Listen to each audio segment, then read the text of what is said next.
Kim Jae-won, seseorang hidupnya dengan tanpa tujuan. Dunia hiburan digital Indonesia punya banyak kreator dengan bakat, keunikan, dan keunggulannya masing-masing. Salah satunya adalah Alex Simanjuntak, konten kreator yang identik dengan dunia K-pop dan K-drama.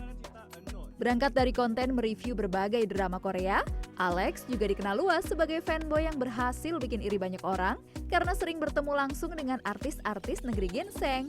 Mulai dari anggota grup K-pop, aktor drama Korea, sampai menghadiri fan meeting dan event internasional. Seperti saat Alex berhasil mengabadikan momen bersama boy group Rise. Bertemu dengan Sohyun SNSD,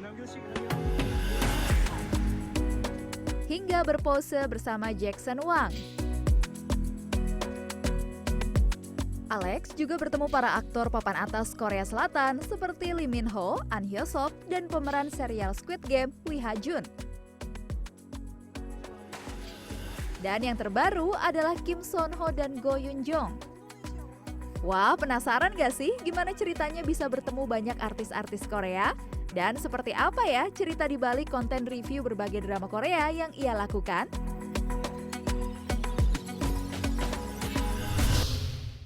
Nah, kalau yang satu ini judulnya Gara-gara Drakor. Mulai dari nemenin penonton drakor yang jatuh cinta, patah hati, debat di kolom komentar, dinotis sama aktor aktris Korea. Yang terakhir membuat kita semua iri seiri-irinya karena bisa ketemu langsung, interview langsung dengan Kim Sono dan juga Go Yeon Jong. Ya sudah hadir, ada Alex. Aku sebel sama kamu. Kamu nonton juga, Kak? Aku nonton juga, jadi pas konten kamu itu pertama kali keluar tuh kayak gitu. Kamu beruntung banget. Mungkin. Ya Pasti beruntung sedekat ini dong. Iya. Iya kan? Alhamdulillah, puji Tuhan. Gimana sih waktu kamu pertama kali dapat tawaran untuk interview mereka? Jadi pertama kali aku dapat tawaran itu, kan aku diundang sama OTT yang menayangkannya kan. Kemudian aku tuh dikabarin sebulan sebenarnya. Oke. Sebulan sebelum interview itu. Jadi kayak dibilang nih, Alex kamu mau nggak interview? Tapi masih belum tahu nih, masih confidential kan. Kayak mereka bakal belum share, ini judulnya apa, cast-nya siapa. Tapi mereka bakal stop untuk promosi gitu kan di Jakarta. Nggak ada bayangan pasti dong. Aku nggak ada bayangan, aku kayak nggak tahu. Tapi aku kayak sudah mencari-cari kan. Mencari ini siapa, apa ya drama yang bakal tayang nih di tahun ini dan lebih dekat gitu kan. Tapi kayak aduh banyak lagi ternyata. Kita drama di bulan ini tuh ada 3 ternyata kan. Iya. Jadi kayak aduh yang mana ya. Kemudian akhirnya 2 minggu kemudian mereka kasih tahu nanti kamu akan interview Go Yeon Jong dan Kim Sono. Aku langsung kayak seriusan. Tapi fun fact-nya Kak, aku tuh udah manifesting kalau aku bakal ketemu mereka lagi. Jadi maksudnya adalah begini saudara-saudara semua, tenang. Jadi kemarin itu sebelumnya aku udah pernah ketemu mereka. Oke. Di tahun? Di tahun kemarin? Yang Go Yeon Jong-nya di tahun 2023. Oke. Yang Kim Sono 2024. Yes. Gitu kan. Nah, kemudian itu kan memang aku emang suka sama drama mereka di kala itu dan juga akhirnya aku tahu nih kayak ada casting newsnya, oh mereka bakal main drama bareng, gitu kan. Terus aku langsung mikir kayak, aduh seru nih karena nih drama pertamanya Go Yeon Jong untuk romcom dan di pairingnya sama Kim Sono, which is menurut aku tuh dia tuh bagus banget main romcom. Gitu kan, jadi kayak iya aku kayak aduh aku tertarik deh ngeliat chemistry mereka gitu. Terus kayak aduh pengen deh ketemu sama mereka gitu aja, tapi kayak ya udah pengen ketemu mereka lagi deh gitu aja. Tapi nggak nyangka ternyata disamperin ya di Jakarta gitu. Wah. Kamu nggak langsung starstruck gitu ketemu depan muka langsung? Apalagi dibilang aku sayang kamu. lemes Jadi Kak, ya. sebenarnya pas lagi interview itu pun sebenarnya udah kelihatan banget aku tuh salting banget. Iya. Beneran salting banget. Dan kamu sangat mempertontonkan itu di konten ya. Nggak bisa ditutupin pasti. Iya. Ini kayak satu momen yang aku sebenarnya suka banget sama dua-duanya gitu kan. Cuman kayaknya karena aku ada ngetisnya Go Yeon Jong, kayak aku kan pertama kali dari mereka kayak mereka langsung humble banget. Di video itu bener humble banget, aku sampai kaget. Kayak mereka berdiri untuk mempersilahkan kita masuk, terus langsung nyapa gitu kan. Terus aku tuh pas ngelihat mereka berdua kan kayak malu juga, kayak mereka kenal, mereka masih ingat ternyata kalau aku pernah interview mereka, ya kan. Terus aku kayak, Se-humble itu ya? iya humble banget, mereka masih ingat guys, aku gituin kan. Terus setelah itu aku ngomong kayak, Yunju kamu cantik banget, gitu kan. Setelah itu kayak Kim So-nya kan suka jahil gitu kan. Terus pas dia ngeliat aku ngasih kayak jokes-jokes yang kayak, pas Yunju bilang aku sayang kamu, ada aku bilang, terima kasih. Dan masalahnya kayak kenapa Kim So-nya bisa tahu deh jokes yang terima kasih yang terima dalam kasih bahasa itu. Indonesia. Iya. Nah, kita bisa bilang Alex adalah orang paling beruntung karena bisa selalu dekat dengan artis-artis Korea. Iya kan? Nggak tahu udah berapa banyak sampai dengan sekarang? Aku nggak ngitungin, karena kan setiap ketemu itu kan kadang ada kayak kemarin Kak fan event kan. Cuma kan di Jakarta kan 2, tapi biasanya kalau di Korea fan event itu didatangin bukan cuma main case-nya, tapi kayak side case-nya, supporting cast-nya. Sebenarnya banyak banget itu, tapi kalau untuk jumlah judul dramanya kemungkinan ada 30-an dalam 3 tahun. Tidak 30 itu ya. Nah, kamu kan sebenarnya latar belakangnya kan kedokteran. Saat ini masih kuliah, masih selesai koas ya? Betul. Oke. Tiba-tiba bisa jadi konten kreator yang ke Koreaan, itu gimana ceritanya? Jadi ini sebenarnya sangat mengejutkan orang-orang, karena dari awal tuh Kak, aku sebenarnya nggak ngasih tahu aku itu siapa. Maksudnya kayak aku tuh kuliahnya di mana, aku tuh kuliahnya apa. Jadi pada saat itu aku benar kayak ya udah, aku muncul di persona di sosial media sebagai orang yang suka ngedrakor. Jadi orang tuh sampai buat jokes kayak pengangguran, nggak ada kerjaan, karena kayak memang aku pada saat itu memang ya tugasnya kan cuma kayak, maksudnya kayak kontennya ialah buat konten-konten drakor, review drakor, bahas artisnya, kayak apa upcoming filmnya gitu-gitu Kak. Jadi kayak mungkin orang kira kayak ini orang kayak hidupnya cuma situ doang deh gitu kan. Padahal pada akhirnya pas aku udah sarjana kedokteran kala itu, aku ngepost dan mungkin orang langsung kayak kaget gitu kan. Tapi setelah itu aku udah mulai nge-share sedikit kehidupan kedokteran ini di sosial media, cuman ya kan mereka udah mulai tahu lah gitu. Dari sekian banyak artis yang pernah kamu interview, yang pernah kamu ketemu gitu, yang paling banget membekas? Yang paling membekas, Sih, ya. jadi sebenarnya aku tuh suka ngedrakor karena ada satu aktris, yaitu Jung Ji Hyun di My Love from the Stars. Itu adalah drama Korea yang buat aku suka banget ngedrakor. Ini kan artisnya atau karena ceritanya? Sebenarnya karena ceritanya, setelah itu aku kepo sama artisnya dan aku akhirnya nonton semua film-film dia, drama-drama dia, dan nantikan kan selanjutnya. Kemudian tahun lalu aku ketemu sama dia secara langsung. Ya ampun, pingsan nggak sih? Wah, itu aku beneran merinding banget Kak. Beneran merinding, yang semerinding-merindingnya. Itu pas di situ. Itu bener-bener membekas sama aku, cuman nggak dicuci kayak gini. aku kalau bisa ngelok mata aku terus gitu, kayak ngeliatin dulu gitu, kayak wah deket banget. Dia tuh humble banget, baik banget. Terus setelah itu ada beberapa interview yang aku tuh yang unexpected itu aku ternyata gini ya, seru banget ya.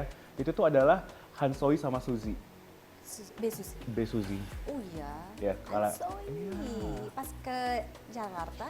Jadi kalau Han Soi itu kemarin yang di Bangkok, Oh, jadi mereka ada bersama Park Seo Joon untuk untuk satu judul, promosinya di Bangkok, terus aku diundang.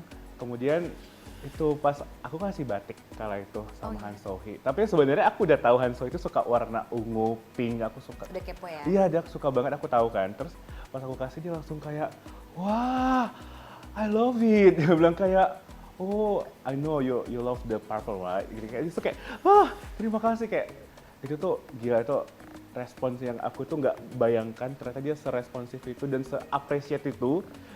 Itu salah satu yang memorable banget sih Kak. Jujur.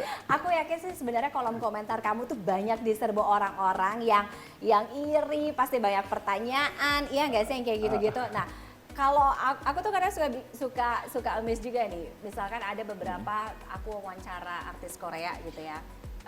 Ada yang di kolom komentar atau di DM pasti nanyanya gini kebanyakan.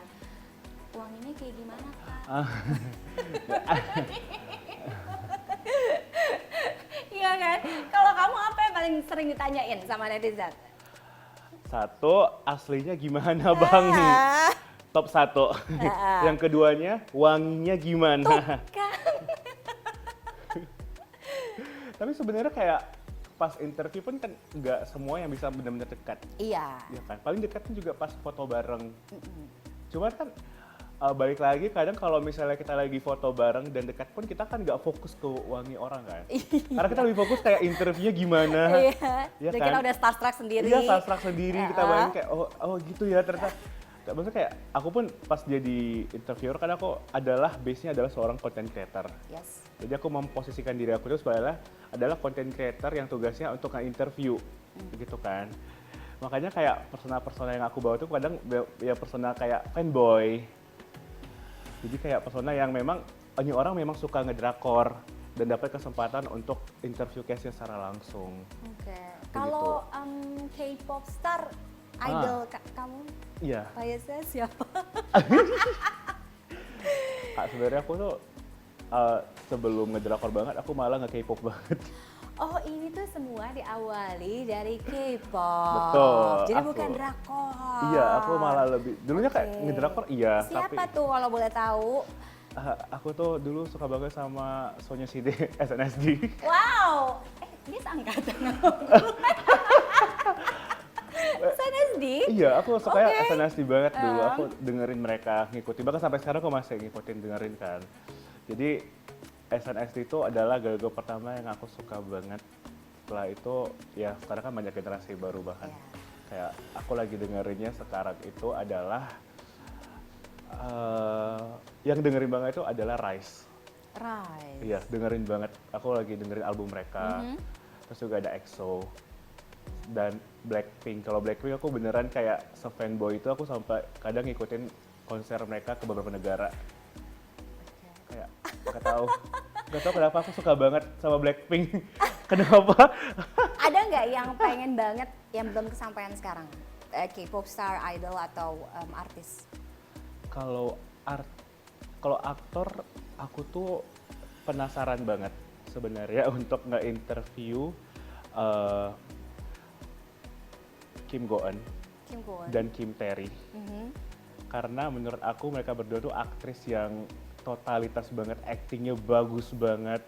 Mereka menang penghargaan Best Actress, drama-dramanya selalu bagus, masterpiece. Jadi aku kayak penasaran sebenarnya kayak gimana secara langsung, kayak gimana pemikiran mereka. Karena kadang di interview kita bisa lihat kan, cara menjawabnya gimana. Aku penasaran pengen lihat in real life-nya gimana sih gitu loh.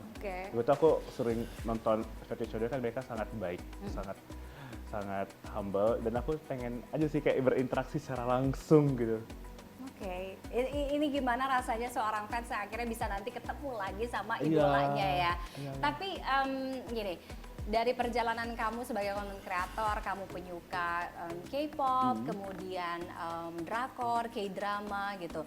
Industri ini kan sangat boom sekali ya. Dan apa yang mereka punya, Korea punya itu juga baik untuk kita contoh untuk industri ekonomi kreatif kita gitu. Nah, apa yang kamu lihat dari industri ini?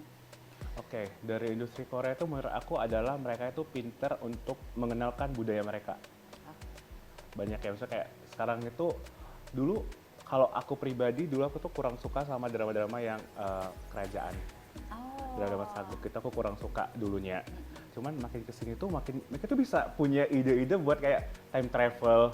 Yang kemarin tuh ada dramanya Yuna. Iya, yang dia tiba-tiba kan? balik ke masa ke masa lalu. Yang dia itu adalah chef modern, terus kasih masakan yang atau fusion kayak gitu. Kingdom itu kan soal Joseon tapi zombie bener gitu. Jadi kayak mereka tuh pintar ngasih latar belakang yang adalah sejarah mereka, mungkin latar waktunya sejarah, tapi juga ada unsur-unsur fantasinya, terus ada mitologinya juga, bahkan kayak sesimpel kayak makanan mereka kayak semua orang jadi jajangmyeon tahu, tteokbokki tahu, hotdog tahu. Itu gara-gara drakor, karena kan sesimpel mereka sering makan gitu, makan kimbap gitu-gitu Kak. Jadi menurut aku kayak yang aku lihat juga adalah mereka pintar ya ngasih ngenalin budaya mereka. Yang mungkin nggak secara langsung kayak ini adalah ini, tapi kayak perlahan-lahan, oh mereka makan paginya gini ya ternyata. Mereka banyak ya side dish-nya gitu-gitu. Masih banyak mimpinya Alex pastinya. Nanti kita akan lihat. Kayaknya sih sebenarnya dia juga mungkin punya ada rahasia-rahasia gitu ya. Tapi kayaknya mungkin ada project-project tapi ntar dulu gitu ya. Pokoknya kita tunggu aja di social medianya. Terima kasih, thank you for coming Alex. Terima Sukses kasih, Kak untuk Tiffany. dunia kedokterannya, tapi juga konten kreator K-pop-nya dan juga K-dramanya ya. Sharing sering-sering pokoknya. Boleh banget, kita nanti undang lagi ya. Iya. Setelah ini kita akan sharing lagi ya. Thank you sekali lagi Alex dan saya jeda. Masih banyak juga kalau kita ngomongin living in a dream gitu ya, orang-orang yang hidup dari mimpi. Nah mimpi itu bisa menjadi realita dan bisa menjadi kenyataan, berbuah hasil baik untuk mereka. Sesaat lagi, jangan kemana-mana, tetap lanjut Talk Ispa. Aku tetap melihat mereka sebagai idola.